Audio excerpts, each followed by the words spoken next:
Hey guys, this is Dodoid. So today we're going to be taking a look at this, which is a Toshiba Protege. And I know in the past I've said that the ThinkPad 701C is in a lot of ways like the new MacBook, but I think that this laptop is also a bit like it in some similar ways and some different ones. First, you'll notice that this has security tracking of office properties, so you'd best not come steal my ancient Toshiba. But, I will warn you, before you watch the video, I will not be powering this thing on, as I do not have some of the parts, and if you want to see it run, I'm sorry, I will not be doing that. But, continuing on, if you just want to see around the hardware, to open it up, you have to press on this, and lift it up, and you can see it's a little bit awkward because the palm rest, I do not have any of the ways to mount that, so it does tend to come up a little easily, but we will try to keep it down as best we can.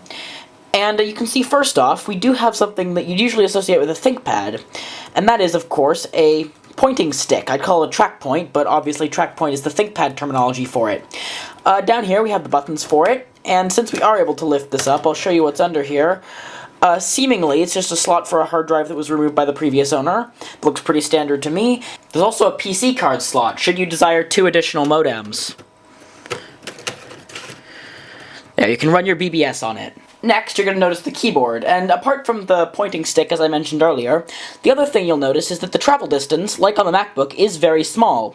Now, of course, this isn't quite as small as the MacBook's butterfly switch, but it does have quite a similar clicky, close-together keys feel, and they do travel a very short distance, probably just a few millimeters, so compared to even other laptop keyboards from the time, this is a very short travel, just like the MacBook. Also like the MacBook, the bezels on this laptop are impressively small. Take note, gaming laptop manufacturers. So let's close the rather thin lid and take a look around the rest of the device. On this side, there's the PC card slot from earlier, a Kensington lock, and the power button, as well as what looks like some cooling vents, which are probably important seeing how thin this thing is. Just for reference, here's what we consider to be a thin laptop in 2016, the new MacBook. And here's the Protege. As you can see, it's really not a whole lot thicker, maybe about 2 MacBooks thick at most, which is pretty impressive considering how old this thing is. On the back, there's where the battery would go. As you can see, it isn't there, I don't have it. On this side, we have the modem connector for the BBS you're going to make with these, and we also have the power connector, which is a weird non-standard thing, that's why I haven't been able to turn this on. In here, we have what I think is a docking station connector, then we have VGA here, USB there, just one port, and audio. So, like the new MacBook, it is pretty light on ports for its time, though it definitely does have more than 2. And finally, on the front, you can see another space-saving measure. The releases for the PCMCIA slots have been moved to the front, so if you need to take out the cards that you're running your BBS on, just do it there.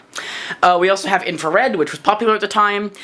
We have a volume control, and what I can't decide whether it's a broken piece of plastic or a thing that's not there. Either way, it's just a hole right now. Anyway, that's the Toshiba Protege 3480 CT. I just thought it'd be cool to take a look at what a thin laptop looked like about 15 years ago, give or take a bit, and maybe make some slight comparisons to what we consider a thin laptop today.